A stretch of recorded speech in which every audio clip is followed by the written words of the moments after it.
Pourquoi les fléchettes sont-elles de plus en plus chères? Entre démocratisation de masse et flambée du prix des matières premières, les dards sont victimes de leur succès, mais aussi des tensions géopolitiques mondiales. Avant que je t'en dise plus, n'hésite pas à t'abonner pour plus de contenu fléchettes. Depuis l'éclosion de Lug Littler fin 2023, les fléchettes ont gagné environ 170 000 pratiquants supplémentaires au Royaume-Uni.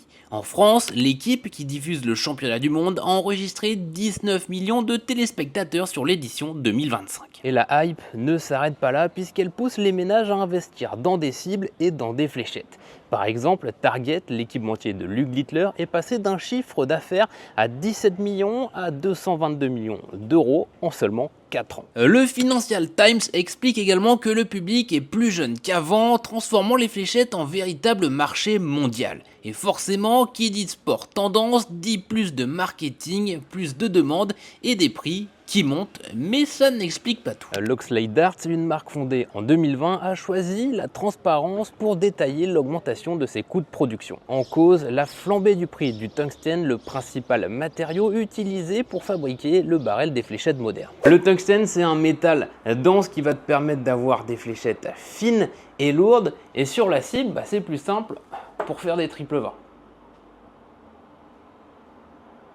Les modèles de qualité contiennent généralement entre 80 et 95% de tungstène, donc quand son prix augmente, celui des fléchettes suit. C'est exactement ce qu'observe Loxley. Certains modèles ont vu leur coût de production bondir de 17 à 40% avec des surcoûts pouvant atteindre 20 € par set. Le 8 février 2025, un kilo de tungstène coûtait 45 €.